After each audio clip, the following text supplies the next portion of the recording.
Yeah, Surya Prakash, sir, is it live? Yes, it is. Okay, can I start? Yes, please. Thank you. Ma'am, with your permission, shall I start? Yes. Yeah, thank you, ma'am. Good afternoon, doctors. This is Dr. Someshwar from Shield Healthcare. I welcome you all on behalf of Shield. Thank you very much for joining today's webinar. I request all the delegates to please do comment your questions in the comment box so that at the end of the webinar, we'll have a short Q&A session.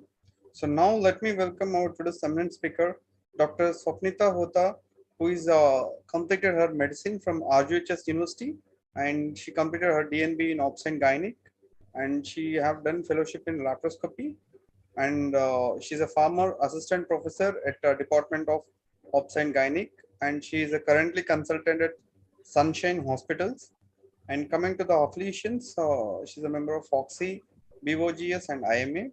And coming to the publications, she's had some publications in National Journal publication like IJHR, Foxy, and special interests are laparoscopy, high-risk pregnancy, and infertility.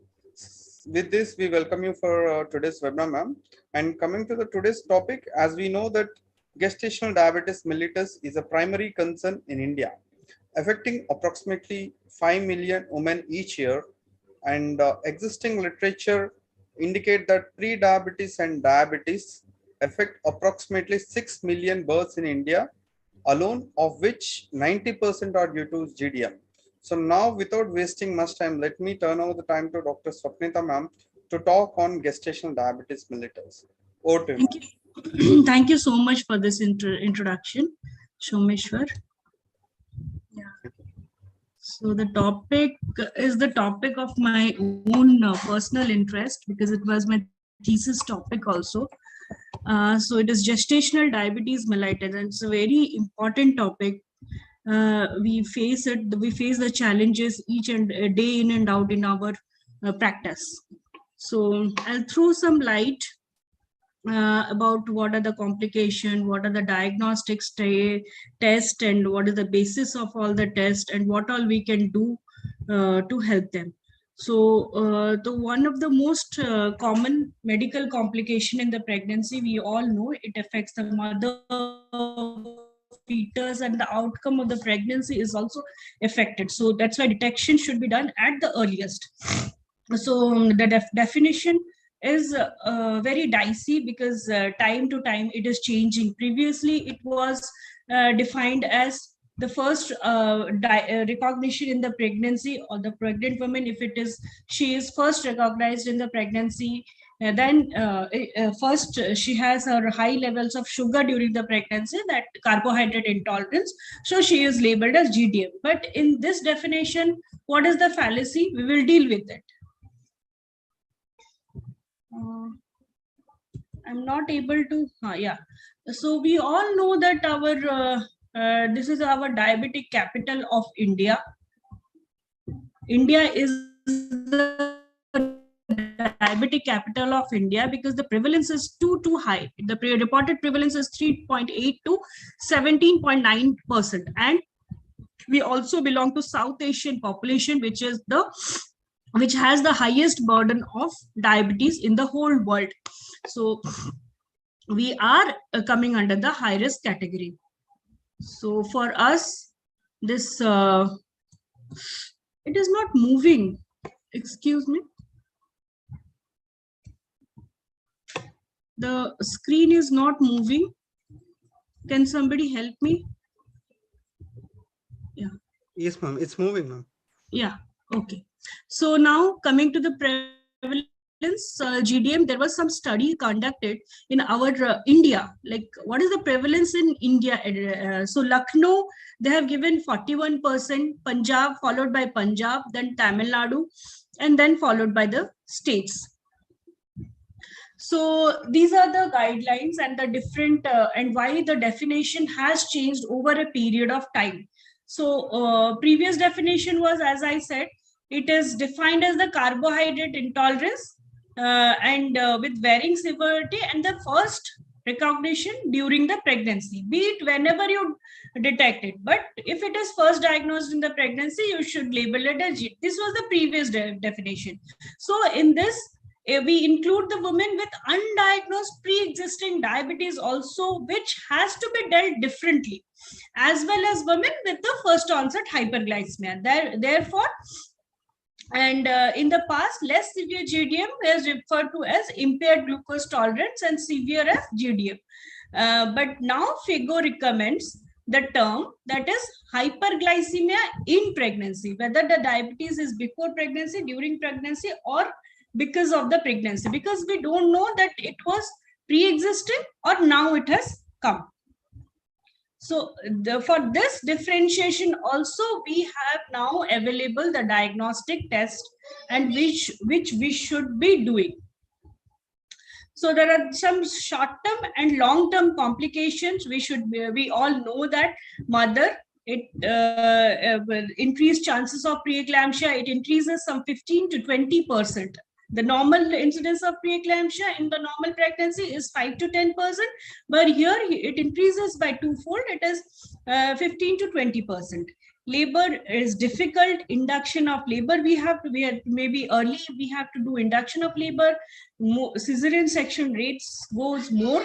Operative deliveries and labor complication also happens. So postpartum, there is always chances of GDM in the next pregnancy, and development of the type 2 diabetes also. Offspring, there are, if it is uncontrolled GDM, then the congenital anomalies of CNS, cardiac, all this happens. There is macrosomia, increase in the fat mass, neonatal complication like prematurity, respiratory distress, hypoglycemia, hypocalcemia, hypopolycythemia, hyperbilirubinemia, cardiomyopathy like complication also happens. And long-term outcome, obesity, he or she has the future risk of developing type 2 diabetes, metabolic syndrome. So the identification of the GDM at the earliest, it is very important.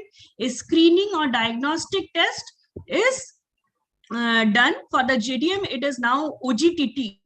That is an oral glucose tolerance test, is the diagnostic test of choice, which we administered at the first antenatal visit and then at 24 to 28 weeks of gestation. Plasma blood glucose is done after overnight fast. We will come to this. I'm just giving you the gist. With a 75 gram glucose, 75 gram glucose with 2 glasses of water, and then it is obtained after 1 hour and 2 hours. So GDM is diagnosed according to the criteria given. And now there are different also ACOG criteria is there, where they have divided it into risk factors. But in South Asians, there is we already belong to high risk. So for us, it is universal screening. High risk, moderate risk, I will come to that, but we belong to the high risk, and so universal screening should be there in India, pan-India. So these are the guidelines. Universal screening at the first booking visit, first trimester. So fasting plasma glucose, fasting less than, the criteria is less than 92. 90, if it is 92 to 125, it is labeled as GDM, and fasting more than 126, HbA1c more than 6.5, it is over diabetic. Now non-GDM patient, single step OGTT, using that same 75 gram glucose in fasting state at 24 to 28 weeks. And if use the in this, we are using now the IAD PSG criteria. So it is the International Association of Diabetes in Pregnancy Study Group. So this criteria is the current recommendation, and we all should be following it. The previous recommendation were their 2-step diagnostic test and all. So we are not following that. We are now currently, everyone pan-India is world should be following this. So according to this, we label it as GDM, non-GDM. In high-risk cases, we again repeat GTT. If here also it is non-GDM, then again, but we are suspecting it to be a diabetes case, then we should again repeat it at 32 weeks. So protocol for investigation, testing for GDM recommendation is twice during ANC, first during the booking visit, that's supposed to be the first trimester itself, and a second to be in between 24 to 28 if it is negative. And it is important to ensure second test as many pregnant women develop because this carbohydrate intolerance, it starts developing after the 5th month of pregnancy. Moreover, only 1/3 of the GDM positive women are detected during the first trimester. That's why we should be repeating it 24 to 28 weeks, and there should be at least 4 weeks. Suppose she has come to you at 22 weeks, so we should not be doing it at 24 weeks. We should minimum be doing after 4 weeks gap. So if she is present beyond 28 weeks, then one test is to be done. So the method of the testing is this single step, 75 gram glucose, and we should be giving her 75 gram glucose. Tell her to be in a sitting position. She should not be roaming around, or she should be sitting, and measuring her blood glucose 2 hours after ingestion, taking the glucose. So, and it should be given orally, dissolving in approximately 300 ml of water. If fasting blood glucose, if she comes, then it is well and good. If she doesn't comes also, there is another criteria, that is DIPSI criteria, that is we follow in India after the Sheshaya study. So in our India, if they don't come in fasting, anytime they come to walk into our OPD, be it fasting, be it non-fasting, we give them this glucose challenge test with 75 grams glucose. But the recommendation is we should be doing it fasting, and then after 2 hours, again, we should be seeing that. And the intake of the solution is to be completed within 10 minutes. And plasma glucose should be given, no glucometer study. The plasma glucose should be taken. And the threshold cutoff level which it is kept is more than 150 milligram per deciliter is taken as the cutoff for diagnosis of GDM. So universal screening, this I have already discussed. So there is a single step approach also, two approaches, single step approach and two-step approach. Two-step approach was the ACOG recommendation, that is American Diabetes Association, that was done previously. That is the 50 gram glucose challenge test, and if they were tested positive, then only they were subjected to the diagnostic test. That is the 100 gram glucose. The 3-hour OGTT was taken, 1 hour, 2 hour, and 3rd hour glucose was taken. Any of the two values, if it is more, then she was labeled as GDM. But now we do universally IAD, we follow the IAD PSG criteria. That is the newest ADA recommendation. So single step approach is convenient. Why it is changed now? Because it is convenient for the patient. In the two-step approach, many of the patients, they were lost follow-up, and 3 times drawing the samples also was very inconvenient for the patient. That's why that is over the time that has been changed. So the difference between two-step and one-step approach, the difference of the blood sugar, as you can see here, the fasting plasma glucose levels in the two-step diagnostic approach, that is the Carpenter and Costin criteria, it was 95 was the cutoff, and here in the one-step approach, it is 92. 1 hour plasma glucose, previously it was 180, and now it's also it is 180. Then 2 hour plasma glucose was 155, here it is 153, and 3 hour plasma glucose in the diagnostic criteria was 140. It is not there. So what is the advantages of single test procedure? Women need not be fasting, cause least disturbances in the, but this fasting criteria, it is in our Sheshaya criteria, in the which we follow the WHO criteria or the ADA criteria, in that fasting is required. But in our DIPSI criteria, fasting is not required. causes least disturbances in the pregnant routine activities, serves both as a screening and the diagnostic procedure. We don't have to do two-step, we don't have to call them twice, take multiple pricks and all that. So extremely useful for diagnosing GDM in a COVID positive pandemic time also.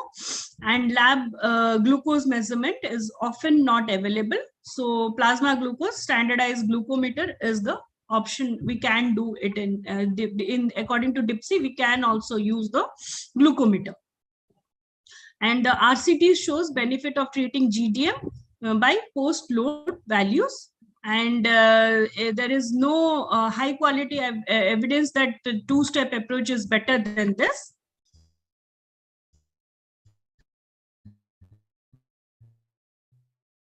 It is both same. So if GDM, we all know. So first we should be advising them diet and exercise. But this diet and exercise should not exceed 2 weeks. So after that, again, we have to call her, see her second hourly PPBS. And if it is okay, then we can tell her to continue with that. And if it is not responding, we have to start with the insulin therapy. So previously, insulin therapy was only the choice in this, in pregnant women. But now metformin, after this mid-trial, so nowadays metformin is also given in some centers. So 2-hour PPBS is less than 120 mg per dl, then repeat the test every month during the second and third trimester. If 2-hourly postprandial is more than 120, medical management to be started as per guidelines. So this is the medical nutrition therapy in detail. So in this, the main is the carbohydrate control. So diet should be balanced. Carbohydrate should be 50 to 60%, proteins 20 to 25, and fat 25%. And the average weight gain is 10 to 12 kg weight gain. And severe calorie restriction is not recommended. So pregnant women, medical nutrition therapy, 2-hour PPBS after 2 weeks. As I said, if it is less than 120, then continue. We can continue with diet and exercise. If it is more, then we have to start with insulin or anti-diabetic. So now coming to the medical management, oral anti-diabetic drug. Now also in most of the center, this is still refrained from, but many of the centers it has been started also. And studies have revealed that there is no much effect on the fetus, like complications in the malformations and all. So metformin or insulin therapy is accepted. So insulin is the drug of choice, and metformin can be considered after 20 weeks. But we have seen that the patient with PCOS and all, if they're continued with metformin also, there is studies are there. The biggest trial is the MIG trial, which says that there is no fetal malformation and all. A study. So insulin can be started at any time during the pregnancy, and if the woman's blood sugar is not controlled, we can start with the maximum dose of metformin, that is the 2 gram per day insulin to be added. So the dose of metformin is 500 mg twice daily orally, up to maximum we can give 2 gram per day. So hypoglycemia and weight gain with metformin are less in comparison to insulin. So insulin therapy, extrapid or mixed-add insulin. So we usually use mixed-add insulin, 30% rapid-acting insulin and 70% of isophene insulin. So 2/3 of the dose is to be given in the morning with breakfast, and 1/3 of the dose at night with dinner. So this regular insulin also we can give in the pre-meals, that is pre-breakfast, lunch and dinner, and that is titrated twice a week to adjust the dose. So this is the flow chart. So hypoglycemia, any woman can develop hypoglycemia at any time. We should educate them what are the symptoms, how to recognize the hypoglycemia, and tremors, that like the early tremors of the hand, sweating, palpitation. So severe cases, confusion, abnormal behavior, visual disturbances. So they should be picking up that signs. So seizures, loss of consciousness can also happen. So how to manage hypoglycemia? Every woman should be keeping with, if they are taking insulin, they should be keeping with them glucose powder. If it is not available, then any fruit juice or anything can be also taken. So obstetric care with the for the pregnant women with GDM, if in the cases diagnosed before 20 weeks, anatomical survey by ultrasound should be performed. For all pregnancies with GDM, fetal growth scan should be performed at 28 to 30 weeks of gestation, and it should be repeated at 34 to 36 weeks of gestation. At least there should be 3 weeks gap between 2 ultrasound, which include biometry, amniotic fluid estimation, and all. And Doppler also has to be included if you are suspecting any high IUGR or macrosomia or anything. We should be doing, and pre-eclampsia patients also we should be adding Dopplers. And fetal surveillance. So pregnant women with GDM are increased risk of complications. So vigilant fetal surveillance is needed. So they should be also explained about the daily fetal movement count, and they should be consulting the doctor at the earliest. They should be coming for their regular checkups. And labor and delivery, it should be planned. They are associated with delay lung maturity. So therefore, steroid coverage should be given prior to 34 weeks. And that should be also given in the hospital after admission. The giving of the steroids and all. And with a well-controlled blood sugar, they can continue the pregnancy up to the term, like 39 plus weeks, and they can be scheduled after 39 weeks for spontaneous labor. But if they have risk factors like preeclampsia and all, then with obstetric indications and all, if it demands, then LSCS should be done. And if it is more than 4 kg, of course, cesarean section should be done. So according to the complications they have, they should be planned. And it was not a very good control. Then after 38 we can wait till 37 weeks. So after 38 to 39 weeks, we can deliver, because they have sudden, there are instances of sudden IUD also in uncontrolled GDM patients. So special precautions during labor. Pregnant women with GDM or on medical management require blood sugar monitoring during labor, and the morning dose of insulin or metformin, whatever it is given, it should be withheld. IV infusion to be started, and regular insulin titrated. This is the dose titration I have shown. That is 90 to 120 ml. No need of any insulin. 120 to 140, 4 units should be added. 140 to 180, 6 units, and more than 180, 8 units. So this is the dose titration. It is better to be in a hyperglycemia than to go for hypoglycemia, because the fetus also, sudden death of the fetus happens if there is hypoglycemia. And after the delivery happens, the neonate should be immediately checked, because they also suddenly go for hypoglycemia, because the maternal effect has gone. And so they should be started early breastfeeding to prevent hypoglycemia, and to, of course, prevent their complications. So post-delivery follow-up is also very important for the GDM patients. So because they are at a high risk for going into diabetes mellitus. So maternal glucose levels usually return to normal after 2 to 3 days of delivery. And after 6 weeks, we can check her again. 75 grams OGTT we can do for her, and they are increased risk, 50% more chances of developing into diabetes type 2. So every year should be regularly screening their diabetes again. Then they should follow the protocol. They should be counseled for healthy lifestyle and role of diet and exercise. So coming to our two-step approach. Sorry, 1 second. So ACOG, this is based on the ACOG two-step approach. It was the, as I told, that if glucose challenge test is given, followed by if it is positive, then OGTT, ORS glucose tolerance test is done. That is a diagnostic test with the 100-gram glucose. And if any of the 3-hour value is positive, abnormal, then it is considered as GDM.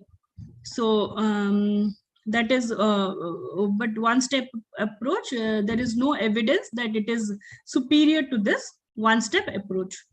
So that's why one-step approach is more convenient. So who should be screened early? What I was saying about the risk factors, ACOG has divided the risk factors.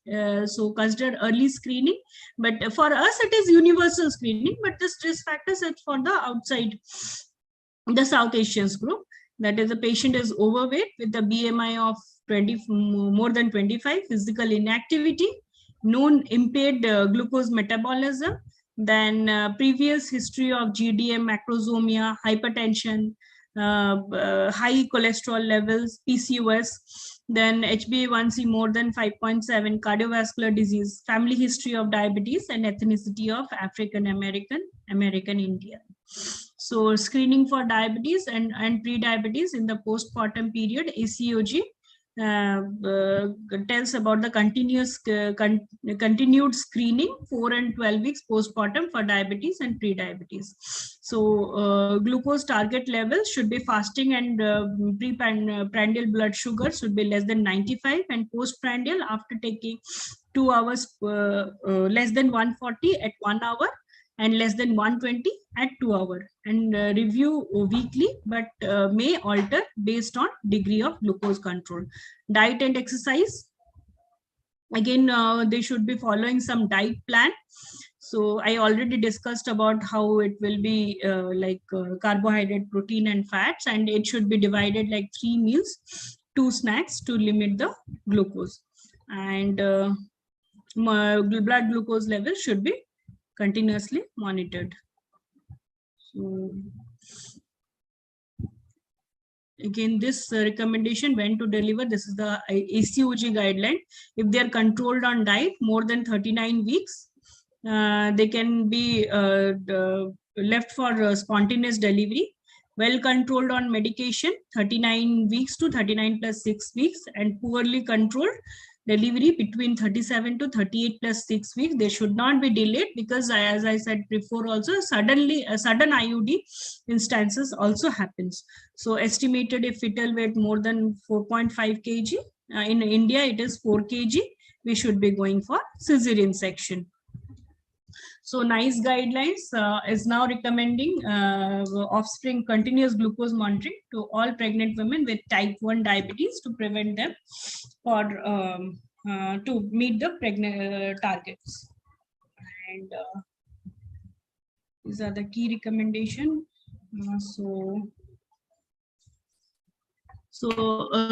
This gestational diabetes, as per the ADA, gestational diabetes, that is the screening at the first prenatal visit, this we already discussed.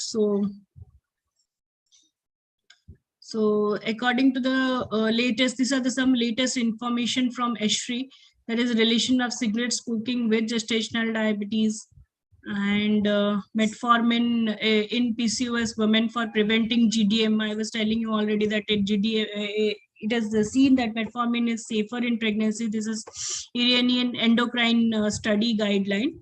Metformin and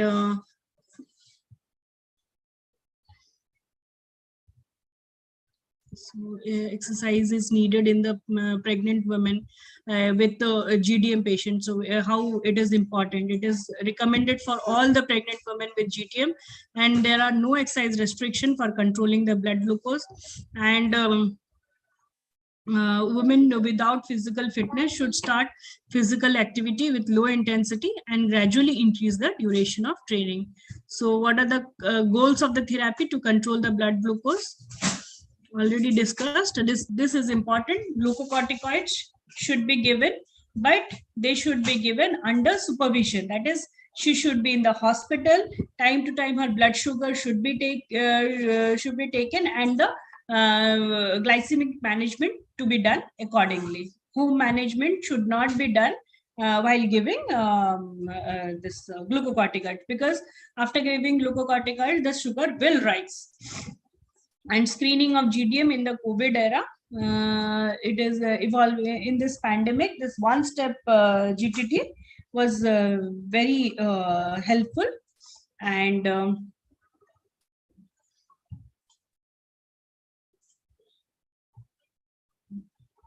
so there is another study, role of myo-inositol in GDM treatment.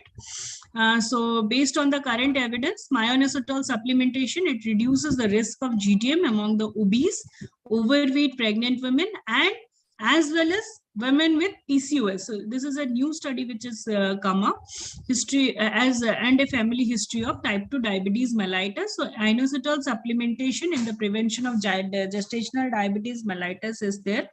So 2 grams of myo-inositol when started soon after the diagnosis of GDM as adjunct to the dietary modification, effective in achieving glycemic control.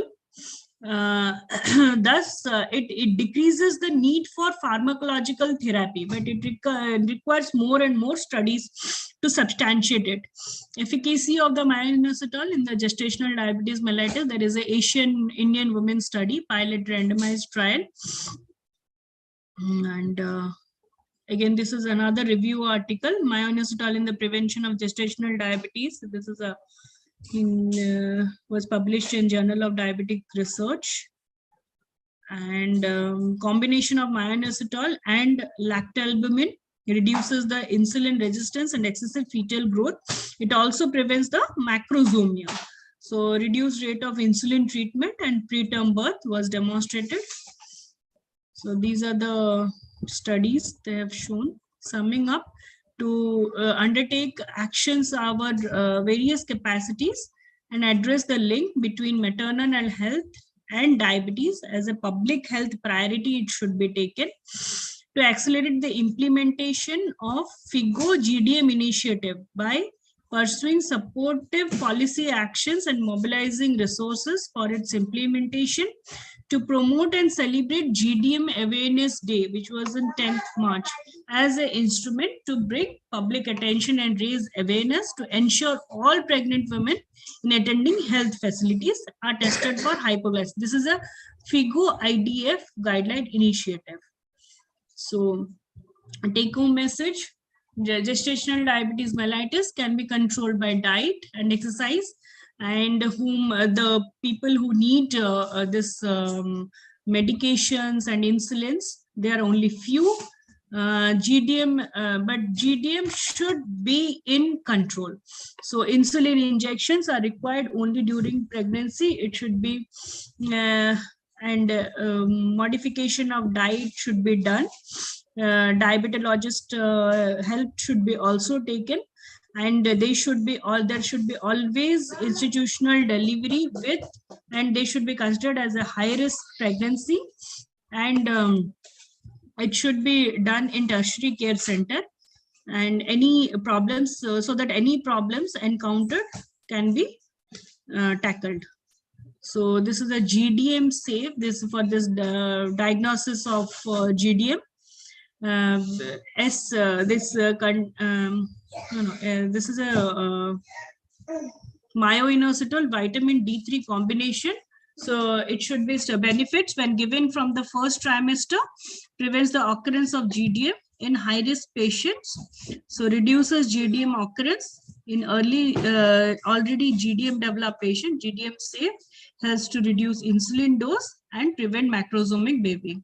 So adiponectin is a hormone produced by adipose tissue involved in glucose regulation.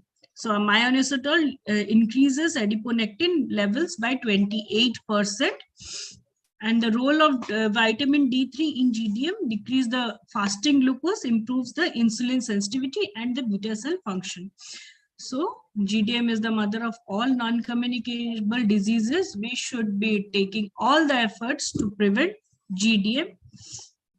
Thank you so much for giving me opportunity. Thank you, ma'am, for the wonderful presentation. We are very honored and learning to hear you, ma'am. From the presentation, I understood that in India, GDM management is complex and existing challenges are multifactorial. Yes. So thank you very much, ma'am, for giving a very elaborative talk on GDM. So, ma'am, if you allow me, then we'll take the questions. Yes, definitely. Thank you, ma'am. Ma'am, we have a first question. That is, can we use metformin plus sitagliptin in PCOS so that it can reduce the GDM risk? Sitagliptin, I have no idea. Metformin we can use, but sitagliptin, we do. Is there any studies on that? I don't know.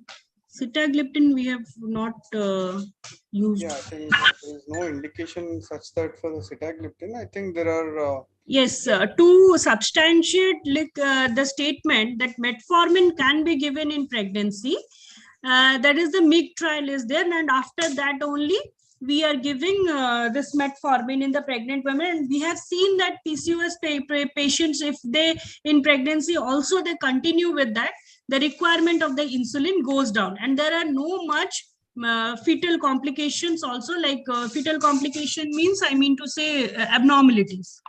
Fetal abnormalities is not been shown. Yeah, thank you very much. Sitagliptin, I don't think it is recommended in pregnancy. Okay, okay. Thank you, ma'am. We have one more question, ma'am. That is, can we provide DHA as a preconceptional as well as in the during pregnancy in GDM? DHA has no what the effect of DHA is a health supplementation that is given to this IQ improvement and all. So it has no role with the GDM as such to control the glucose levels. Yes, yes, ma'am. Yeah. Thank you, ma'am. The role of DHA is totally different. Yes, ma'am. Yeah. We have one more question, ma'am. Is there any necessary to treat PCOS history patient for GDM? Yes, definitely, because PCOS patients are at 25 to 50% risk of developing GDM. So they have all the risk of developing GDM. So if we continue with that, whatever they are taking, like metformin or myoinositol, the study is new. So if we continue with that, we have seen that the requirement for the GDM chances and all it decreases, and the requirement for going into insulin supplementation also decreases requirement. So we can continue with that. Thank you, ma'am.